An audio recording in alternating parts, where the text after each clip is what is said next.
तो कैसे हैं आप लोग। आज मैं आपके सामने सॉल्यूशन का पार्ट 2 लेके आया हुआ हूँ।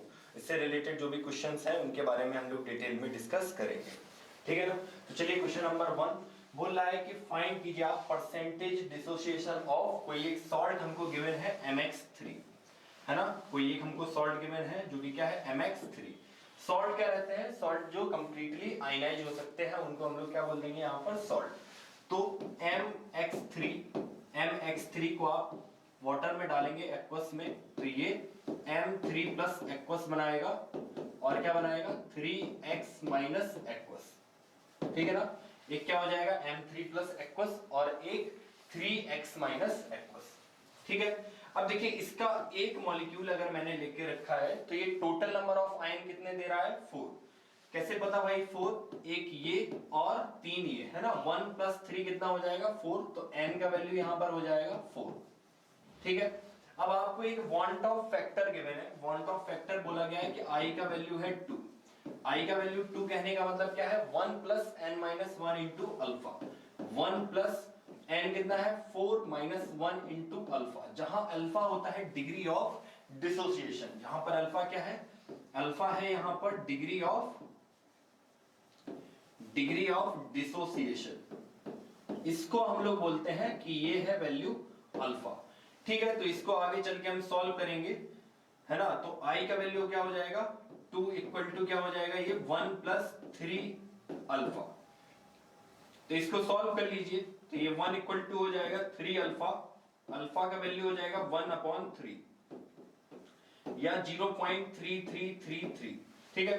तो परसेंटेज डिग्री ऑफ डिसोसिएशन क्या हो जाएगा, परसेंटेज अल्फा हो जाएगा 100 इंटू अल्फा, ठीक है ना। तो ये 0.3333 इंटू क्या हो जाएगा 100 और इसका आंसर आ जाएगा आपका 33.33, इतना परसेंटेज, ठीक है। वो आपसे बोल रहा है कि नियरेस्ट इंटीजर बताइए, तो इसका जो नियरेस्ट इंटीजर है वो कितना हो जाएगा 33 ही इसका क्या हो जाएगा नियरेस्ट इंटीजर, क्योंकि ये वाला वैल्यू क्या है 5 से वैल्यू क्या है इसका कम है, तो क्या आंसर क्या हो जाएगा इसका 33, ठीक है। तो इसका सही आंसर क्या हो जाएगा 33, ठीक है। होपफुली आपको समझ में आया होगा। नेक्स्ट क्वेश्चन देखते हैं। अब बोल रहा है कि क्या दिया गया है 2 मोल्स ऑफ इथाइलिन ग्लाइकोल, है ना। इथाइलिन ग्लाइकोल आपका होता है CH2OH और CH2OH, ये हो गया इथाइलिन ग्लाइकोल। और एक है ग्लूकोज C6H12O6, इसको बोलते हैं हम लोग ग्लूकोज, ठीक है। ये दोनों हम लोग डिसॉल्व कर रहे हैं इन 500 ग्राम ऑफ वाटर। तो मैंने कितना टोटल जो सॉल्वेंट लेके रखा है, ये क्या है यहां पर, ये है सॉल्वेंट, है ना। और अगर ये यहां पर सॉल्वेंट है तो टोटल जो भी यहां पर मास ऑफ सॉल्वेंट है वो कितना हो जाएगा, तो यहां पर मास ऑफ सॉल्वेंट आपको गिवन है कि ये वैल्यू है 500 ग्राम।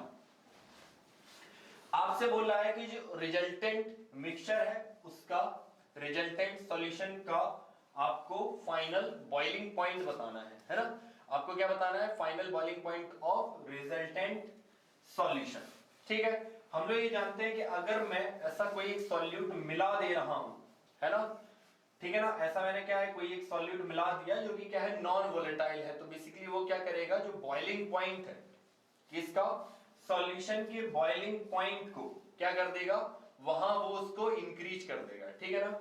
एलिवेशन इन बॉइलिंग पॉइंट करके बोलते हैं। और जो सॉल्यूशन का बॉइलिंग पॉइंट होगा उसको मैं बोल दूंगा TBS, ठीक है। ये क्या है, सॉल्यूशन का बॉइलिंग पॉइंट है। ये वाला बॉइलिंग पॉइंट TB सॉल्वेंट से ज्यादा होगा, है ना। किससे ज्यादा होगा, TB सॉल्वेंट। और सॉल्वेंट का जो बॉइलिंग पॉइंट है वो आपका 100 डिग्री सेंटीग्रेड है, तो जो आपका फाइनल वैल्यू है वो आपका 100 डिग्री सेंटीग्रेड से क्या रहेगा, ज्यादा रहेगा, ठीक है। तब देखिए एक फॉर्मूला होता है डेल्टा TB, ये होता है IKBM,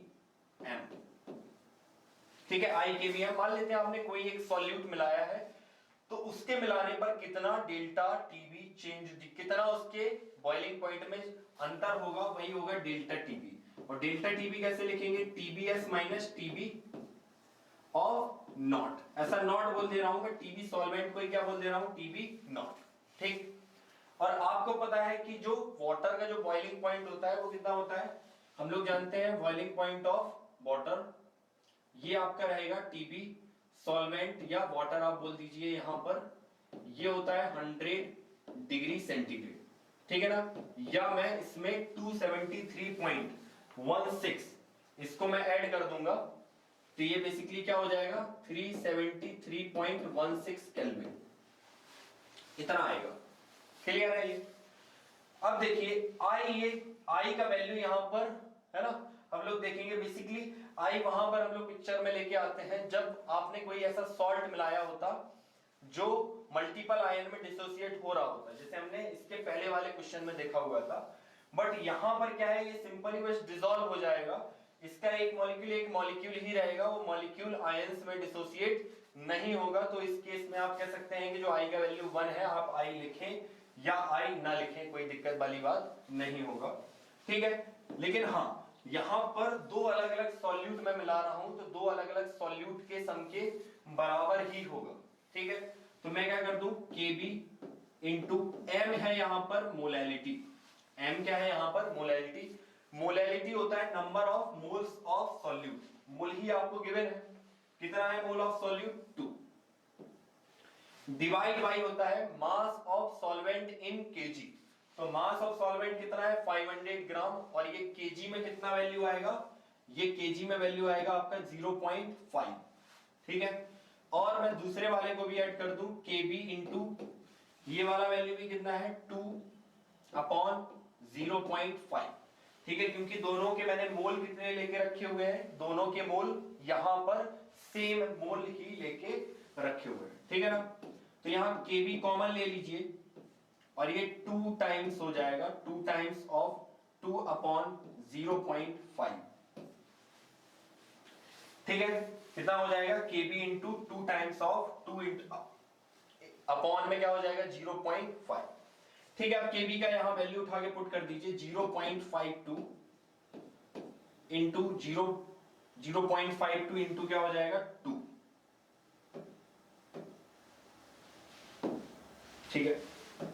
तो 0.52 इंटू क्या हो जाएगा 2 इंटू 2 अपॉन 0.5,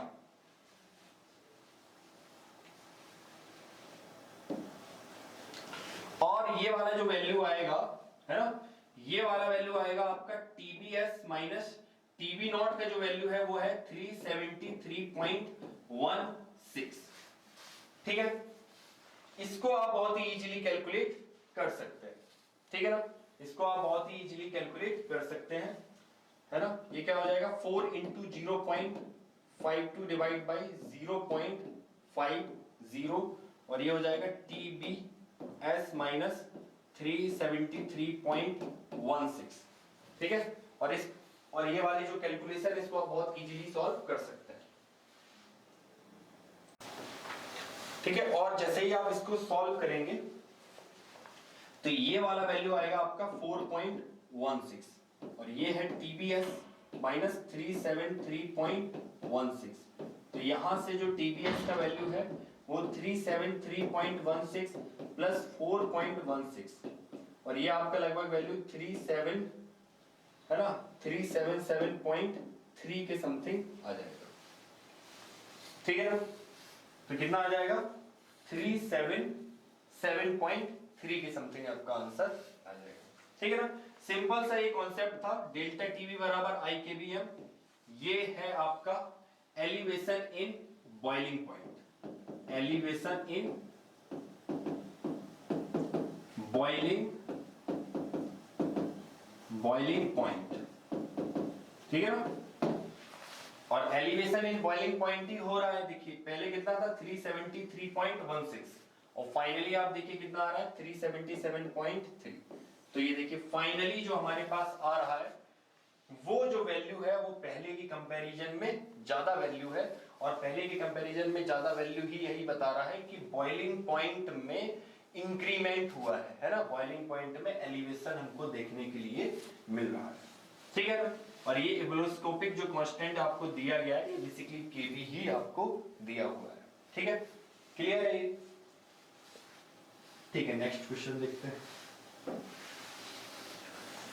अब आपको बोल रहा है कि जेईई में 2025 का क्वेश्चन है, when 1 gram of each compound है, यहां पर पहला कंपाउंड है AB और दूसरा कंपाउंड है यहां पर AB2, ये डिसॉल्व करवा रहे हैं हम इन वाटर, है ना।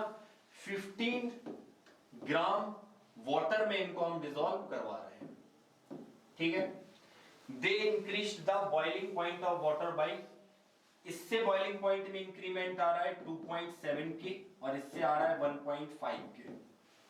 आपसे बोल रहा है कि आप एटॉमिक मास बताइए ए का एएमयू में कितना होगा, जबकि boiling point molar boiling point elevation constant आपको केबी का जो वैल्यू है, ठीक है ना, जो केबी का वैल्यू है वो आपको दिया गया है 0.5 केल्विन केजी पर मोल। ठीक है, देखिए कैसे करेंगे इसको। हम लोग क्या जानते हैं कि भाई डेल्टा टीबी होता है केबी इंटू एम, है ना। अब जब तक आपको नहीं बोल रहा है कि ये डिसोसिएट होगा तब तक आपको डिसोसिएट नहीं करवाना है, इसको एज ए मॉलिक्यूल मान के ही चलिए। या तो आप ऐसा कह सकते हैं कि जो आई का वैल्यू है वो मैंने कंसीडर किया हुआ है 1, ठीक है। अब पहले वाले के लिए तो ये 1 हो जाएगा, ये 1 हो जाएगा, और केबी 1 लिखिए या ना लिखिए बात बराबर है, क्योंकि जो केबी है ना, ये आपका प्रॉपर्टी रहेगा किसका, वाटर का, ठीक है ना। तो ये चेंज नहीं होगा। आप कोई सॉल्यूट ऐड कर रहे हैं, यहां पर देखिए दो अलग अलग सॉल्यूट ऐड किए, पहले ये वाला फिर दूसरे वाले में वो वाला सॉल्यूट ऐड किया, तो यहाँ सॉल्यूट मैंने चेंज किया है, और सॉल्यूट के चेंज करने से केबी की वैल्यू में कोई भी फर्क नहीं पड़ेगा, ठीक है ना। तो केबी में कोई भी परिवर्तन नहीं होगा, तो केबी में कोई भी चेंजेस आपको शो नहीं होगा, ठीक है ना। तो सिंपल ये वाला फॉर्मूला लगाइए, क्लियर है। तो डेल्टा टीबी1 ये हो जाएगा डेल्टा टीबी2, ये हो जाएगा आपका केबी इंटू M2।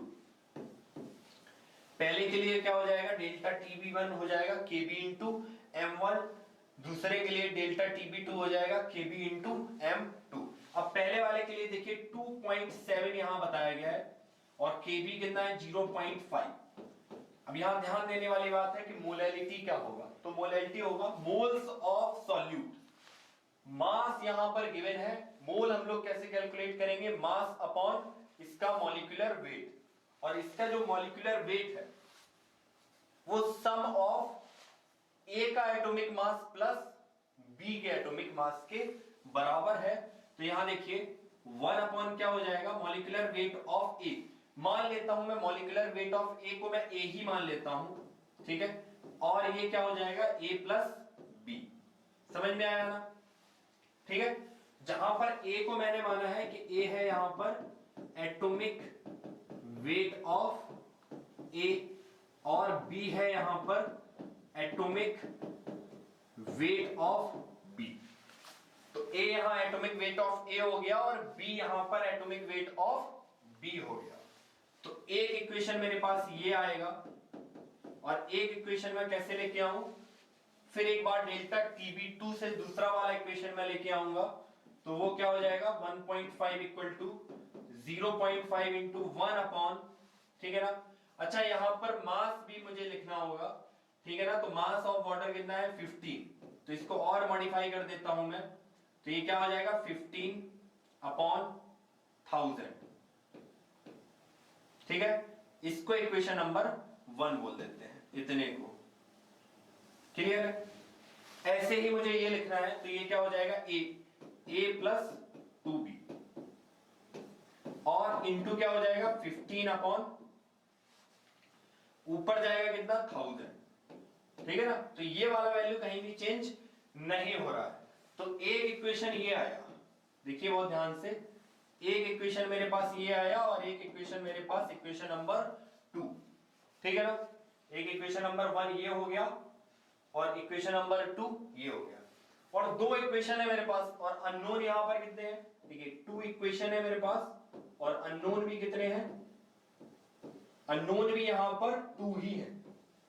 क्या क्या अननोन है, ऑब्वियस सी बात है, मुझे एटॉमिक वेट ऑफ ए भी नहीं पता, मुझे एटॉमिक वेट ऑफ बी भी नहीं पता, यहाँ दो इक्वेशन है, दो अननोन है, आप इसको बहुत इजीली ही सॉल्व कर सकते हैं और आप इसको इजीली सॉल्व करके इसका आंसर कैलकुलेट कर सकते हैं। ठीक है ना, आंसर मैं आपको बता देता हूं।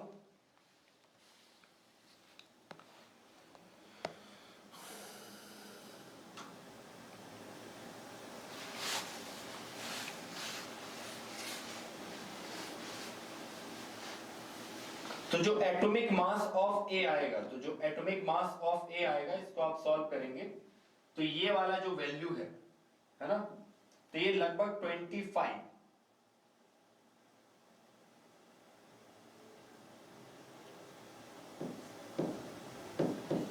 इंटू 10 टू द पावर -1 इस फॉर्म में आ जाएगा। ठीक है ना, 25 इंटू 10 टू द पावर -1 इस फॉर्म में आपको ये आंसर देखने के लिए मिलेगा। ठीक है, और आपसे पूछा क्या गया है, पूछा गया है आपसे कि नियरेस्ट इंटीजर बताइए, तो क्या हो जाएगा 25 इंटू 10 टू द पावर -1, तो यहां पर हम वैल्यू कितना लिख देंगे 25। ठीक है ना, बाकी का कैलकुलेशन है जो कि आप बहुत इजीली ही इस तरीके की जो भी कैलकुलेशंस है वो आप बहुत इजीली ही सॉल्व कर सकते हैं। ठीक है, नेक्स्ट क्वेश्चन देखते हैं, जेईई मेन 2025 का। अब आपसे पूछा गया है, बोला है कि 1.24 ग्राम AX2 है मेरे पास, कोई एक कंपाउंड है AX2 जिसका मोलर मास गिवन है 124 ग्राम पर मोल। ठीक है, बोला है is dissolved in 1 kg of water to form a solution, है ना। इसको मैंने क्या किया, 1 kg ऑफ वाटर में इसको डिसॉल्व किया और वहां से मैं एक सॉल्यूशन बना रहा हूं विद बॉइलिंग पॉइंट ऑफ कितना है 100.0156। ठीक है ना, सॉल्यूशन का बॉइलिंग पॉइंट आपको बताया गया। देखिए वाटर पहले था, आपने उसमें AX2 मिलाया तो बॉइलिंग पॉइंट क्या हो गया, इंक्रीज हो गया, कितना हो गया 100.0156। ठीक है ना, तो यहां इंक्रीमेंट कितने का हुआ है वो चीज चेक करेंगे। डेल्टा टीबी का जो वैल्यू है वो कितना हो जाएगा 100.0156 माइनस क्या हो जाएगा 100। ठीक है, तो ये वाला जो वैल्यू आएगा ये आएगा 0.0156, इतने का इंक्रीमेंट हुआ है। ठीक है, तो ये वैल्यू हो गई डेल्टा टीबी। ठीक है ना, एक फॉर्मूला होता है delta TB equal to I KB M, है ना। अब देखिए क्या क्या वैल्यू आपको इसमें गिवन है। डेल्टा टीबी का वैल्यू 0.0156, आई का वैल्यू हम लोग कैलकुलेट करेंगे। ठीक है, केबी आपको दिया गया है 0.52, मोलैलिटी निकालते हैं। मोलैलिटी क्या हो जाएगा, moles of solute upon mass of solvent in KG.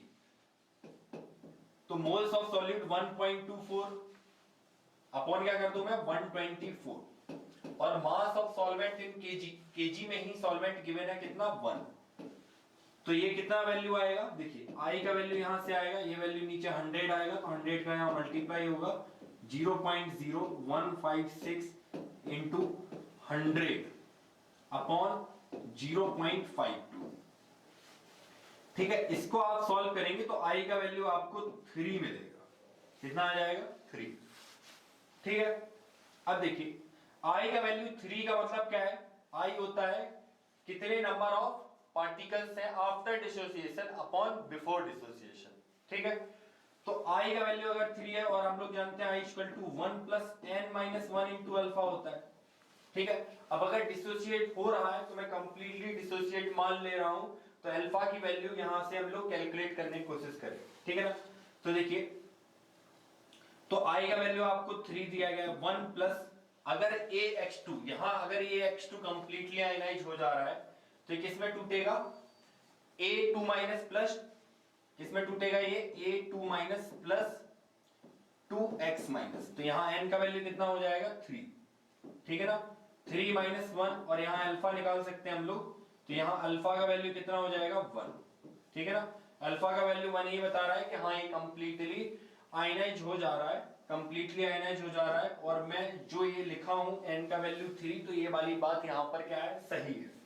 ठीक है ना, या तो आप अल्फा की वैल्यू 1 रख दीजिए यहाँ, तो आप n की वैल्यू कैलकुलेट करेंगे तो 3 आ जाएगा। तो वही बता रहे हैं कि कंप्लीटली आयनाइज होने पर n का वैल्यू 3 आ रहा है, तो ये जस्टिफाई कर रहा है। ठीक है, तो इसका मतलब क्या है कि AX2 क्या है, फुली आयनाइज्ड हो जाएगा। AX2 क्या हो जाएगा, फुली आयनाइज्ड हो जाएगा। ठीक है, अब इसको कैलकुलेट करते हैं। AY2 के लिए बोल रहा है कि बॉइलिंग पॉइंट में इन बॉइलिंग पॉइंट फाइनल कितना आ जा रहा है, 100.0260। तो ठीक है, डेल्टा टीबी इसका निकालते हैं। डेल्टा टीबी का जो वैल्यू आएगा वो आएगा आपका 0.0260। ठीक है, वही क्या किया मैंने, इस वाली वैल्यू में से 100 को क्या किया, माइनस कर दिया। ठीक है, अब देखिए डेल्टा टीबी क्या हो जाएगा, आई केबी इंटू एम, है ना। आई कैलकुलेट करेंगे, केबी का वैल्यू आपको गिवन है फिर 0.52, है ना, क्योंकि केबी क्या है, ये वाटर के लिए है। आप कोई सॉल्वेंट कोई और सॉल्यूट मिला रहे हैं, उससे केबी की वैल्यू में कुछ भी चेंजेस नहीं होगा। ठीक है, तो ये वाला वैल्यू 0.52 इंटू मोलैरिटी। मोलैरिटी कितना है, देखिए बोल रहा है कि 25.6 ग्राम मिला रहे हैं AY2, तो ये वैल्यू कितना है, 25.644 दिया हुआ है। ठीक है, सही लिख लेते हैं, 25.4 डिवाइड बाई क्या है ये, इसका मोलर मास आपको गिवन है कितना है, 250 इसका मोलर मास हो गया। और 2 kg वाटर में ना, 2 kg वाटर में तो डिवाइड बाई 1/2। ठीक है, और ये कितना है, 0.0260। इसको आप सॉल्व करेंगे तो जो आई का वैल्यू है वो आपका 1 के बराबर आ जाएगा। ठीक है ना, आप सॉल्व करके देखेंगे तो आई का वैल्यू आएगा 1, और आई होता है 1 plus n-1 into alpha. Clear है। अब यहां पर जो अल्फा का वैल्यू है ना, अब अल्फा का वैल्यू जब 0 होगा, देखिए अगर मान लेते हैं इसको आप तोड़ देते हैं तो ये a2 plus plus 2y minus में टूटेगा, तो n का वैल्यू कितना आ जाएगा, 3। अगर आप 3 रख रहे हैं तो 3 - 1 2। ठीक है, अब अल्फा आप कितना रखेंगे, आई का वैल्यू 1 ही है। ऑब्वियस सी बात है, अल्फा यहां पर 0 होगा, और अगर अल्फा यहां पर 0 हो जाएगा, अल्फा यहां पर अगर 0 हो जाएगा तो हम लोग क्या कह सकते हैं, ये फुली अनआयोनाइज्ड फॉर्म में रहेगा। किस फॉर्म में रहेगा, फुली अनआयोनाइज्ड फॉर्म में रहेगा। ठीक है, तो कौन सा ऑप्शन यहां पर सही है, देखिए AH2 यहां पर कंप्लीटली फुली आयनाइज्ड फॉर्म में रहेगा, while A/2 completely unionised form में रहेगा। ठीक है ना, तो ऑप्शन नंबर आपका ए सही हो जाएगा, है ना। इस तरीके से आप इस सवाल को इजीली भी सॉल्व कर सकते हैं। ठीक है, तो ये वाला सवाल काफी इजी क्वेश्चन था, होपफुली आपको अच्छे से इसको समझ में आया होगा। ठीक है, नेक्स्ट क्वेश्चन पर चलते हैं। अब बोला गया है आपसे कि the observed and normal molar masses आपको गिवन है किसी एक कंपाउंड MX2 के, कितना है, 65.6 और 164 रिस्पेक्टिवली। ठीक है ना, the percentage degree of ionization आपको बताना है। ठीक है, देखिए एक फॉर्मूला होता है वॉन्ट ऑफ फैक्टर आई होता है नॉर्मल मोलर मास अपॉन क्या हो जाएगा, ऑब्जर्व्ड मोलर मास। ठीक है, normal molar mass upon observed molar mass. अब नॉर्मल मोलर मास यहां पर कितना गिवन है, 164, और ऑब्जर्व्ड मोलर मास कितना गिवन है, 65.6। बाकी बॉन्ड ऑफ फैक्टर क्या होता है, आपने कितने number of particles after dissociate हो रहे हैं, डिसोसिएट के बाद कितने पार्टिकल्स हैं, और डिसोसिएशन से पहले नंबर ऑफ पार्टिकल कितने हैं। ठीक है ना, और आई का अगर जो फॉर्मूला हम लोग निकालेंगे मोलर मास के फॉर्म में, तो फिर वो फॉर्मूला क्या है भाई, पहले टोटल मोलर मास कितना है, ठीक है, और फिर डिसोसिएशन के बाद मोलर मास में क्या ऑब्जर्व आपको देखने के लिए मिल रहा है। ठीक है ना, तो वहां पर ये फॉर्मूला यहां पर क्या हो जाता है, आप नहीं तो आप देखेंगे तो observed colligative properties upon normal colligative properties होता है अगर आई का एग्जैक्ट हम लोग फॉर्मूले पर जाए, ठीक है ना। और जो कॉलिगेटिव प्रॉपर्टीज है वो 1 अपॉन मोलर मास रहेगा। तो यहां पर हम लोग क्या कह सकते हैं कि जो आई है वो क्या हो जाएगा, नॉर्मल मोलर मास अपॉन क्या हो जाएगा, ऑब्जर्व्ड मोलर मास, ठीक है। अब ये वाला वैल्यू आप कैलकुलेट करेंगे तो ये वाला वैल्यू आपका 2.5 आता है ना, कितना आ जाता है 2.5, ठीक है। तो आई का वैल्यू निकालेंगे हम लोग 1 plus N minus 1 into alpha. I का वैल्यू कितना है 2.5 और 1 plus N minus 1 into alpha. N का वैल्यू कितना है, देखिए mx2 है और डिग्री ऑफ आयनाइजेशन पूछ रहा है तो ये अपने आयंस में डिसोसिएट हो रहा होगा, और अगर ये अपने आयंस में डिसोसिएट हो रहा होगा तो mx2 टूटेगा किसमें, m2 plus plus 2x minus में, है ना। कैसे कर रहे हैं ये जो 2 है इसके ऊपर आया, m के नीचे 1 था वो उसके ऊपर आया, तो एक x माइनस 1 होगा और एक m2 प्लस होगा, और m कितना है, m के नीचे कितना लिखा है 1, तो इसके आगे मैं क्या कंसीडर कर लूंगा 1, और इसके आगे इसके नीचे कितना लिखा है 2, तो यहां पर मैं कितना कंसीडर कर लूंगा 2। तो ये यहां से n का वैल्यू कितना आ जाएगा 3 माइनस 1 इंटू अल्फा, ठीक है। तो ये वाला वैल्यू कितना आ जाएगा 1.5 अपॉन 2 इक्वल टू हो जाएगा अल्फा, तो अल्फा हो जाएगा 0.75, ठीक है। तो परसेंटेज अल्फा कितना हो जाएगा 0.75 इंटू 100, तो ये हो जाएगा 75%, ठीक है। भाई आपसे पूछ रहा है कि आप नियरेस्ट इंटीजर में बताइए कि डिग्री ऑफ आयनाइजेशन कितना होगा, तो कितना हो जाएगा ये 75% हो जाएगा, है ना। सिंपल सा क्वेश्चन था ये, एक फॉर्मूला मैंने ये लगाया I equal to 1 plus N minus 1 into alpha, और एक फॉर्मूला मैंने ये लगाया, ठीक है ना। क्लियर है ये, नहीं तो आप इस फॉर्मूले को यहां पर कैलकुलेट भी कर सकते हैं कि भाई I का वैल्यू कैसे आएगा कैसे नहीं आएगा, उसको इजीली सॉल्व भी यहां पर किया जा सकता है, ठीक है ना। नहीं तो आपको क्या करना पड़ेगा 1 मोल आप मानिए, अल्फा डिग्री ऑफ डिसोसिएशन होगा, है ना। नहीं तो आप कैसे कर सकते हैं, इसको आपने 1 माना और ये स्टार्टिंग में कुछ नहीं है तो ये 1 माइनस अल्फा, ये अल्फा बनेगा और ये 2 अल्फा बनेगा, ठीक है ना। अब देखिए टोटल मोल्स आफ्टर डिसोसिएशन कितने हैं, 1 माइनस अल्फा प्लस 2 अल्फा, ये टोटल नंबर ऑफ मोल्स है आफ्टर डिसोसिएशन, तो ये कितना हो जाएगा 1 प्लस 2 अल्फा होगा, ठीक है।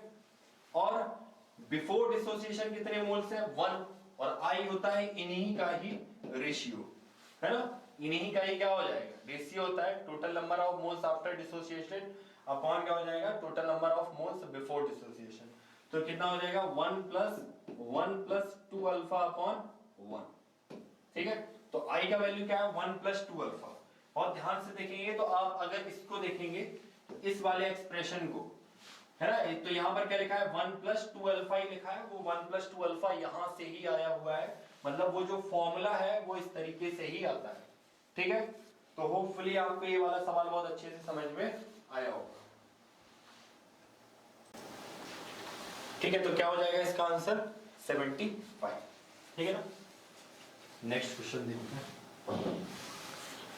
अब बोला गया है कि arrange the following solution in order of their increasing boiling point.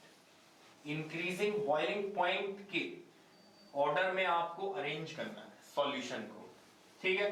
तो देखिए सभी को हम लोग किस में ले रहे हैं, सभी को हम लोग वाटर एज ए सॉल्वेंट में ही सबको चेक कर रहे हैं, ठीक है ना। तो हम लोग फॉर्मूला जानते हैं कि जो एलिवेशन इन बॉइलिंग पॉइंट है ना, ये भी आपका कॉलिगेटिव प्रॉपर्टी है, तो ये नंबर ऑफ पार्टिकल्स पर डिपेंड करेगा, ठीक है।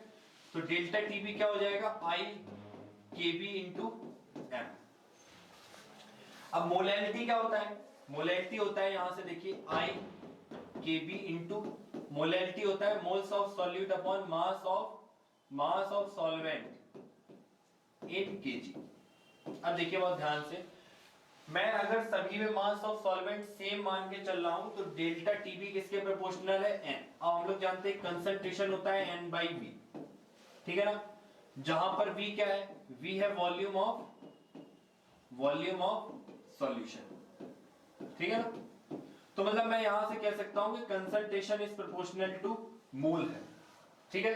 अगर नेट जो वॉल्यूम सॉल्यूशन का है वो चेंज नहीं हो रहा है, तो मैं यहां से फाइनल रिलेशन क्या बोल सकता हूं कि जो डेल्टा टीबी है वो is proportional to I into C हो जाएगा, है ना, क्योंकि केबी तो क्या रहता है, केबी कांस्टेंट रहता है, तो ये आई इंटू सी के प्रोपोर्शनल है। अब आप आई का वैल्यू कैलकुलेट कर सकते हैं।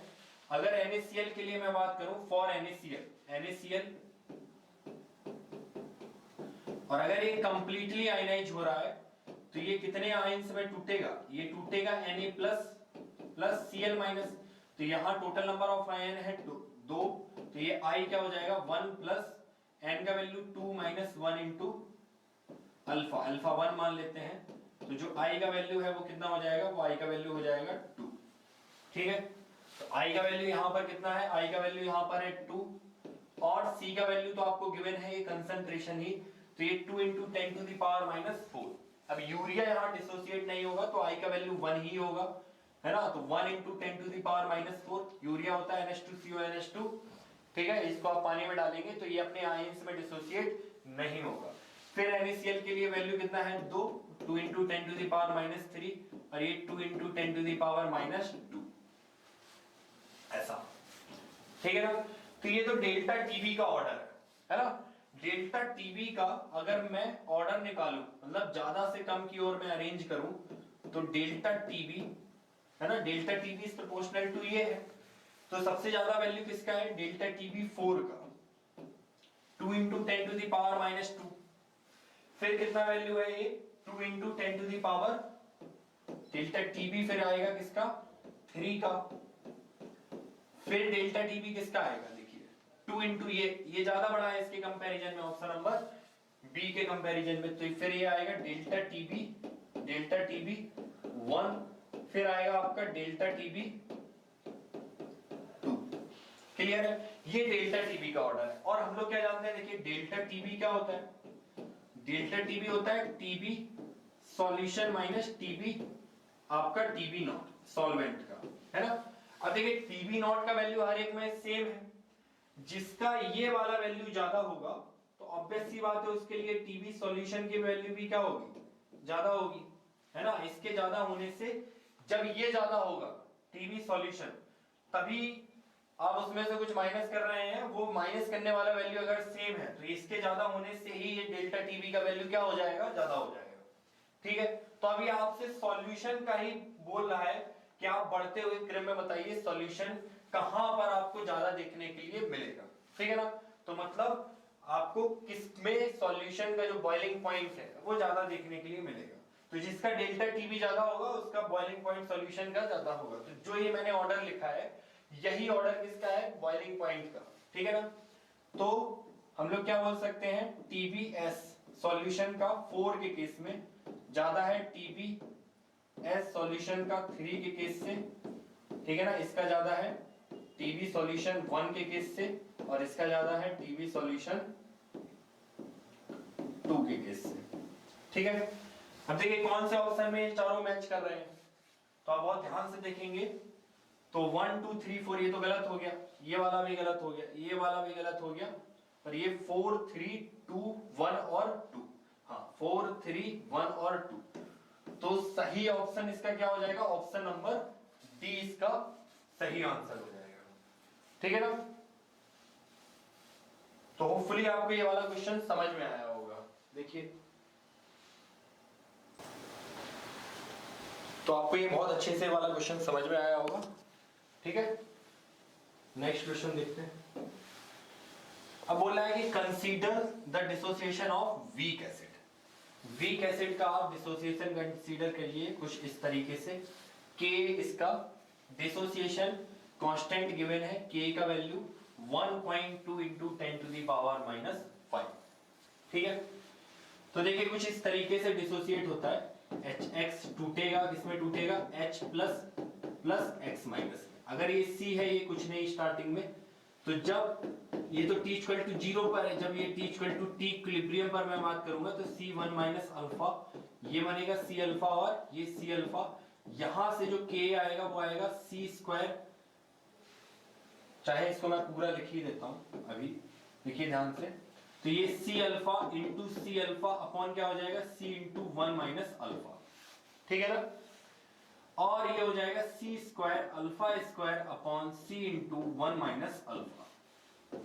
सी से ये वाली वैल्यू कैंसिल हो जाएगा और के का वैल्यू बहुत ज्यादा कम है, के का वैल्यू बहुत ज्यादा कम है, इसका मतलब ये बहुत ज्यादा डिसोसिएट इसमें नहीं हो रहा है। अगर ये बहुत ज्यादा डिसोसिएट नहीं हो रहा है तो जो अल्फा का वैल्यू है ये भी बहुत ज्यादा कम है, तो अल्फा यहाँ पर लेस देन 1 है। और अगर अल्फा लेस देन 1 है तो जो 1 माइनस अल्फा है इसका वैल्यू लगभग हम 1 के बराबर कंसीडर कर लेंगे। तो ये वाला वैल्यू 1 के बराबर है, तो यहां से अल्फा स्क्वायर का वैल्यू क्या हो जाएगा, के बाई सी। तो अल्फा का वैल्यू आएगा अंडर रूट के बाई सी। तो अंडर रूट में के बाई सी किसका वैल्यू हो जाएगा, अल्फा, ठीक है। अंडर रूट में के बाई सी किसका वैल्यू हो जाएगा, अल्फा का। तो इतना क्लियर है।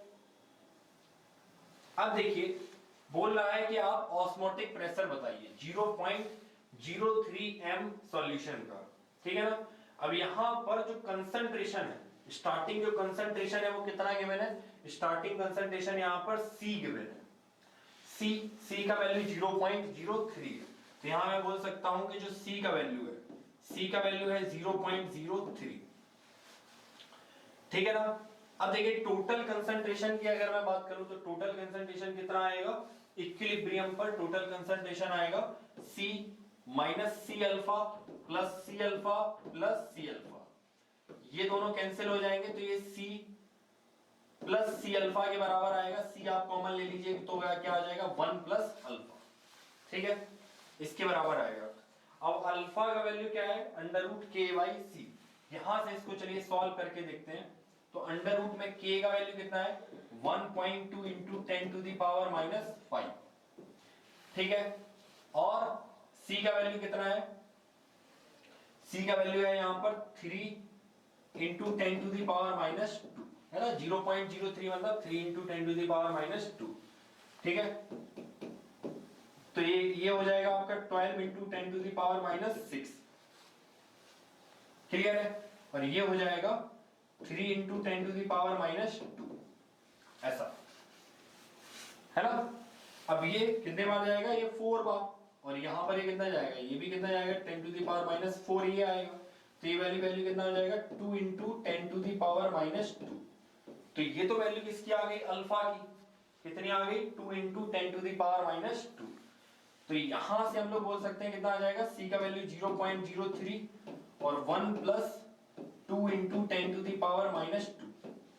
अब लगाते हैं ऑस्मोटिक प्रेशर। ऑस्मोटिक प्रेशर क्या होता है, पाई इक्वल टू ICRT, आप ऐसा बोल सकते हैं ICRT होता है ना।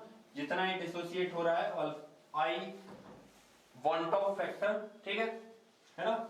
और ये कितना डिसोसिएट हो रहा है, तो बेसिकली इसका एक मॉलिक्यूल 2 में टूट रहा है, लेकिन हमने उस कॉन्सेप्ट को इसमें कवर अप कर दिया हम ना, total number of moles after dissociation पहले ही चेक कर ले रहा है, नहीं तो आप आई वाले कॉन्सेप्ट से भी इसको लेके जा सकते हैं, ठीक है ना। तो अब टोटल यहाँ पर कंसंट्रेशन क्या है आफ्टर डिसोसिएशन, वो मैं सीधे देख ले रहा हूँ कि टोटल कंसंट्रेशन आफ्टर डिसोसिएशन क्या आ रहा है।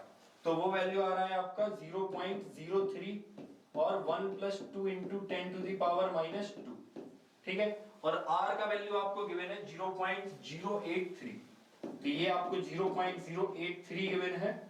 और इसमें और मल्टीप्लाई हम लोग कर देंगे टेम्परेचर का, और टेम्परेचर यहाँ पर कितना गिवन है 300। जब आप इसको सॉल्व करेंगे तो लगभग आपका answer 76 into 10 to the power minus 2 इसके समथिंग पर आ जाएगा। और नियरेस्ट यहाँ पर इंटीजर पूछ रहा है, तो नियरेस्ट इंटीजर में आपका जो आंसर है वो कितना आ जाएगा, आंसर आपका 76 आ जाएगा, है ना। तो होपफुली ये वाला कॉन्सेप्ट आपको अच्छे से क्लियर होगा। तो ये वाला क्वेश्चन आपको बहुत अच्छे से समझ में आया होगा, है ना। कितना इसका आंसर आ जाएगा 76, ठीक है। चलिए आगे बढ़ते हैं।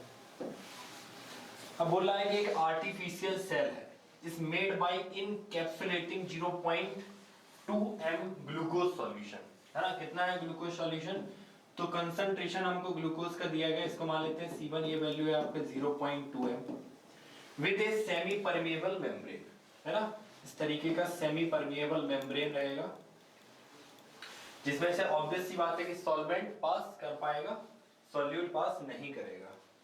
ठीक है, अब बोल रहा है कि the osmotic pressure developed when the artificial cell is placed with a 0.05 m NaCl solution है। देखिए अगर NaCl सॉल्यूशन हमको कितना गिवन है 0.05 m, इसको बोल देते हैं, चलिए इसको बोल देते हैं C2, है ना। तो अगर NaCl है तो ये टूटेगा, किसमें टूटेगा, Na प्लस Cl माइनस इसमें टूटेगा। अब देखिए कितना गिवन है हमारे को 0.05, तो ये कंप्लीटली जब डिसोसिएट होगा तो ये भी बनेगा 0.05 और ये भी बनेगा 0.05। अब नेट जो कंसंट्रेशन है वो कितना हो जाएगा 2 टाइम्स ऑफ 0.05, तो ये वाला वैल्यू हो जाएगा 0.10 है। ठीक है, कितना हो जाएगा ये वाला वैल्यू 0.10 m। ठीक है, अब देखो भाई, है ना, अब नेट ऑस्मोटिक प्रेशर डिफरेंस कितना आएगा, ठीक है ना, वो अगर मुझे निकालना हो कि कितना ऑस्मोटिक प्रेशर डेवलप होगा, ठीक है ना, तो एक तो ऑस्मोटिक प्रेशर किसके कारण है, एक इसके कारण है ग्लूकोज सॉल्यूशन के वजह से और एक NaCl सॉल्यूशन के वजह से।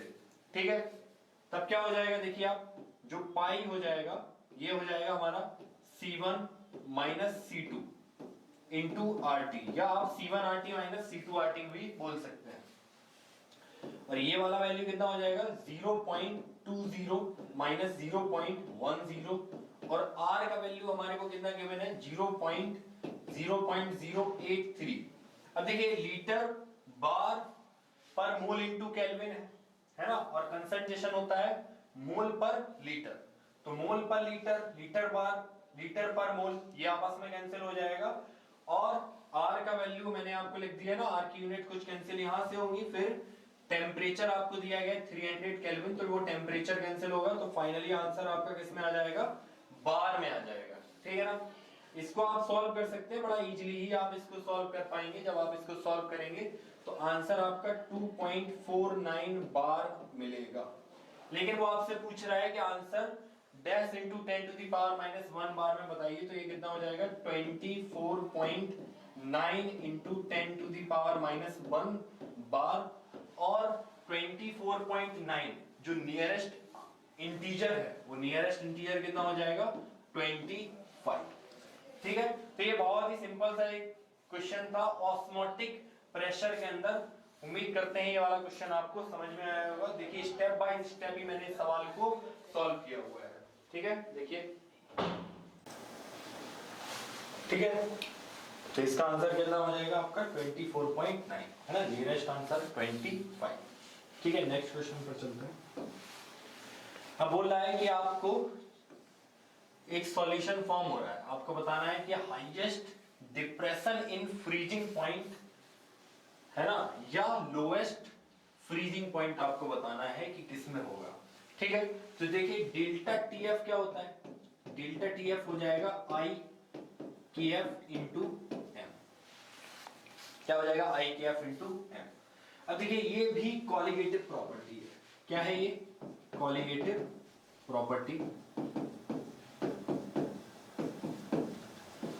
तो ये नंबर ऑफ, है ना, नंबर ऑफ पार्टिकल्स पर डिपेंड करेगी। जब आपने किसी सॉल्यूट को किसी में मिलाया तो जो टोटल नंबर ऑफ पार्टिकल्स हैं आफ्टर मिक्सिंग पर क्या हो रहा है कि अगर वो बढ़ रहे हैं कि वो कम हो रहा है। ठीक है, तो चेक करते हैं। जैसे बोल रहा है कि फर्स्ट एसिटिक एसिड डिसॉल्व कर रहे हैं 1 लीटर ऑफ एक्वस सॉल्यूशन में। ठीक है ना, मोल वगैरह आप इजीली कैलकुलेट कर सकते हैं, उसमें कुछ भी दिक्कत वाली बात नहीं है। तो एसिटिक एसिड को आप डिसॉल्व कर रहे हैं 1 लीटर एक्वस सॉल्यूशन में। एसिटिक एसिड क्या होता है CH3COOH, है ना, ये डिसॉल्व आप कर रहे हैं तो ये टूटेगा किसमें CH3COO माइनस, आयंस में अपने ब्रेक हो जाएगा H+। ठीक है, तो ये इसमें क्या हो रहा है, ब्रेक हो रहा है ना। वही अगर मैं यहां पर बात करूं एसिटिक एसिड बेंजीन में अगर मैं बात करूं, है ना, तो एसिटिक एसिड जब आप बेंजीन में मिलाएंगे तो वो बनाता है डाइमर। डाइमर का मतलब क्या है कि A2A यहां पर A2 बना दे। ठीक है ना, 2a क्या बना दे, a2 बना दे। और अगर मैं अल्फा को 100% मान लूं तो जो i का वैल्यू है वो वहां पर आपको 0.5 देखने के लिए मिलता है ना। तो यहां पर जितने number of particle after dissociation है वो वैल्यूज क्या हो जा रही है, कम हो जा रही है। इसी वजह से आपको फ्रीजिंग पॉइंट है ये जो डेल्टा टीबी है ना, इसमें आपको परिवर्तन देखने के लिए मिलेगा, ठीक है ना, यहां पर है ना। अब आते हैं 180 ग्राम ग्लूकोज, ये डिसॉल्व नहीं होगा, जो ग्लूकोज का एक यूनिट रहेगा ग्लूकोज का, ये डिसॉल्व करने के बाद एक unit 1 unit glucose 1 unit glucose ही रहेगा, ठीक है ना। ये ब्रेक नहीं होगा, ना ही ये डाइमर फॉर्म करेगा। ऐसे ये बेंजोइक एसिड बेंजीन के अंदर क्या फॉर्म करने लग जाएगा, ये भी बेंजोइक एसिड बेंजीन के अंदर डाइमर फॉर्म करने लग जाएगा, ठीक है ना। समझ में आया। तो अब अगर डाइमर फॉर्म कर रहा है तो जितने नंबर ऑफ पार्टिकल्स आफ्टर हम लोगों को मिल रहे हैं वो कम हो जा रहे हैं, उनके कम होने की वजह से कोलिगेटिव प्रॉपर्टीज भी कम हो जा रही है। और ये आपको हाईएस्ट पूछ रहा है, ये आपको हाईएस्ट पूछ रहा है। इसमें i का वैल्यू आपको 1 देखने के लिए मिल रहा है, इन दोनों के केस में i का वैल्यू आपको 1 से कम देखने के लिए मिलेगा, इसके केस में i का वैल्यू 1 से ज्यादा देखने के लिए मिलेगा, है ना। और आप कैलकुलेट भी कर सकते हैं बहुत इजीली कि भाई डेल्टा टीएफ का जो वैल्यू आएगा वो i kf इंटू m के बराबर आएगा। तो जहां पर एसिटिक एसिड का जो मास होता है ना, मॉलिक्यूलर वेट, ये वाला जो वैल्यू है ये कितना होता है, ये 60 आएगा, ठीक है। तो आप इसको कैलकुलेट भी कर सकते हैं, यहाँ वैल्यू पुट करेंगे कितना सॉल्वेंट लिया गया है, बट उसको कैलकुलेट करने का कोई नीड नहीं है, इजीली हम बता सकते हैं कि किसके केस में आएगा, ये एसिटिक एसिड के केस में आएगा, क्योंकि यहाँ पर हमको डिसोसिएशन देखने के लिए मिल रहा है, ठीक है ना। तो नंबर ऑफ पार्टिकल्स ज्यादा हो जाएंगे तो कोलिगेटिव प्रॉपर्टी भी हाई होगा, कोलिगेटिव प्रॉपर्टी भी हाई होगा। तो हम लोग बोल सकते हैं कि डेल्टा टीएफ का जो वैल्यू है ये भी इसी केस में मैक्सिमम आपको देखने के लिए मिलेगा, ठीक है। तो ऑप्शन नंबर ए में ही ऐसा आपको देखने के लिए मिलेगा। 180 ग्राम ऑफ एसिटिक एसिड जब डिसॉल्व करवाएंगे हम लोग 1 लीटर ऑफ एक्वस सॉल्यूशन, ठीक है। नेक्स्ट क्वेश्चन देखते हैं। अब बोला है कि consider the following pairs of solution which will be isotonic। isotonic मतलब ऑस्मोटिक प्रेशर क्या होना चाहिए, सेम होना चाहिए। तो पाई बराबर होता है ICRT। अब R और T का वैल्यू कांस्टेंट रहेगा तो I और C को हम लोग चेक करेंगे। C यहां पर कंसंट्रेशन दिया है और I हम लोग निकाल लेंगे कि भाई आपको क्या सॉल्ट दिया गया है ना।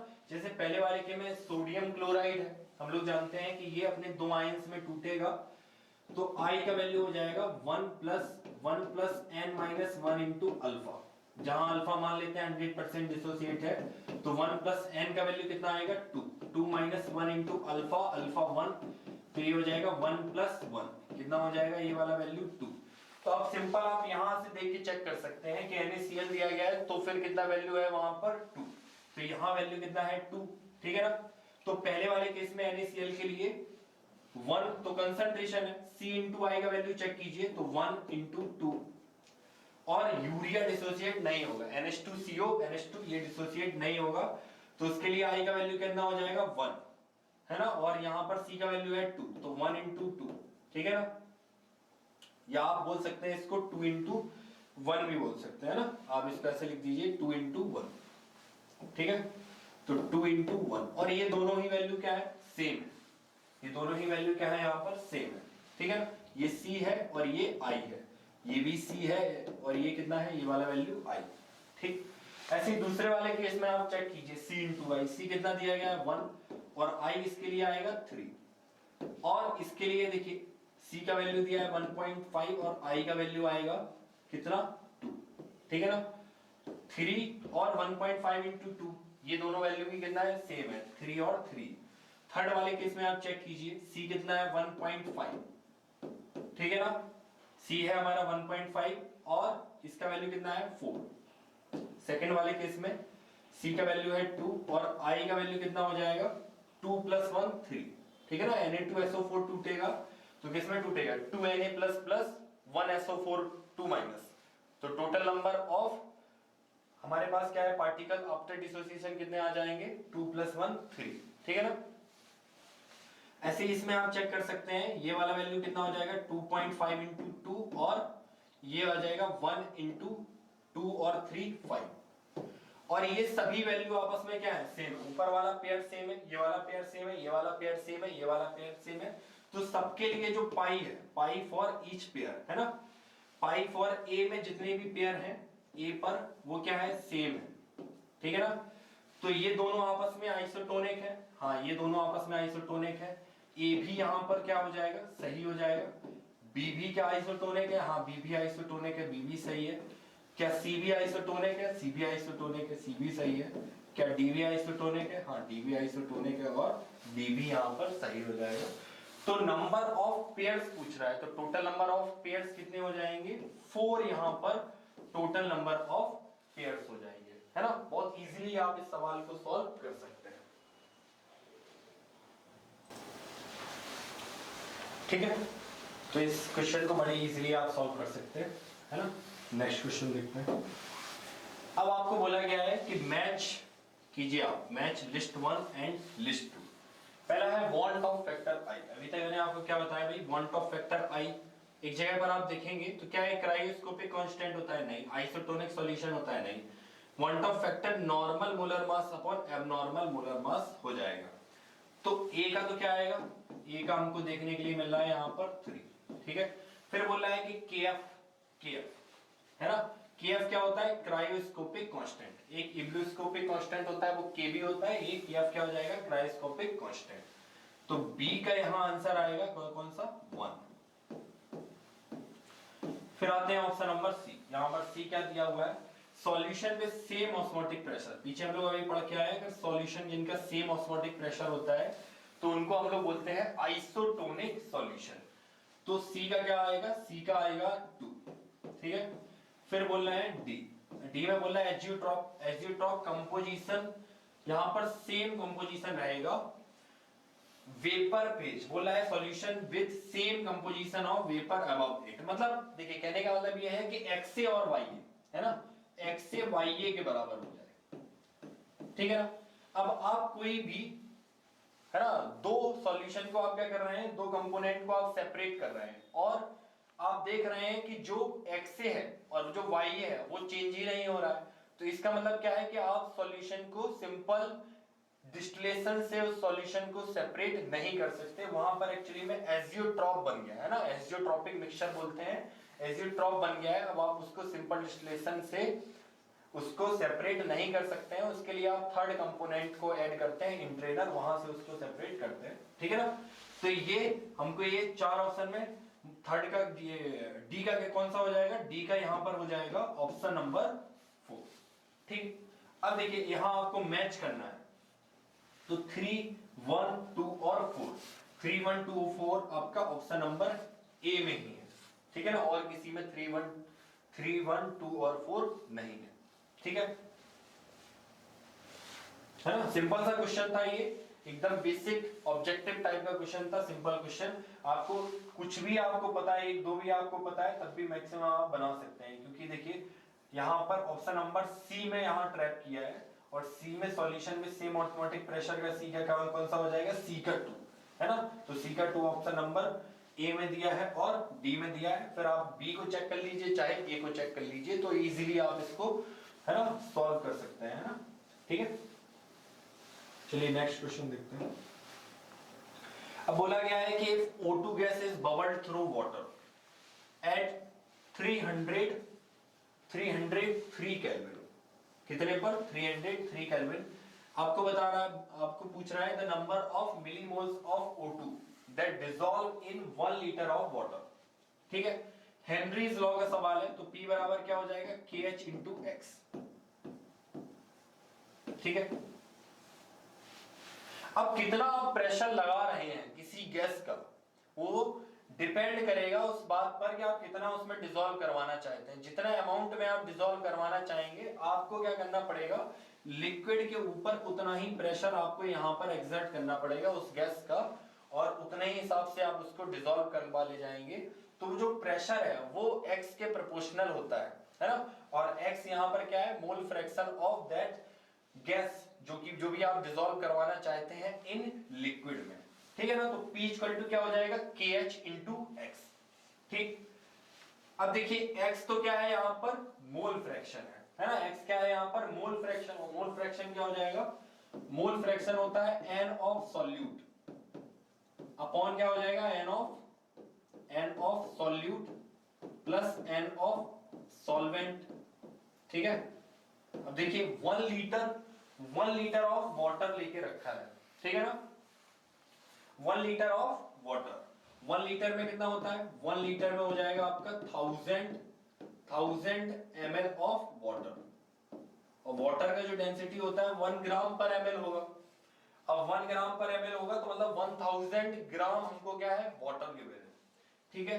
तो यहां पर है ना, यहां पर क्या हो जाएगा, n of solute upon n of solute plus 1000 upon क्या कर दूं मैं, 80, ठीक है, क्लियर है। और ये बहुत कम डिसॉल्व होगा, वो खुद ही पूछ रहा है आपको मिली मोल्स में बताइए, ये वैल्यू बहुत कम डिसॉल्व होगा। तो आप इसके कंपैरिजन में आप डिनोमिनेटर को चेक कीजिए, 1000/18 के कंपैरिजन में n सॉल्यूट को क्या मान लेंगे, नेग्लिजिबल मान लेंगे।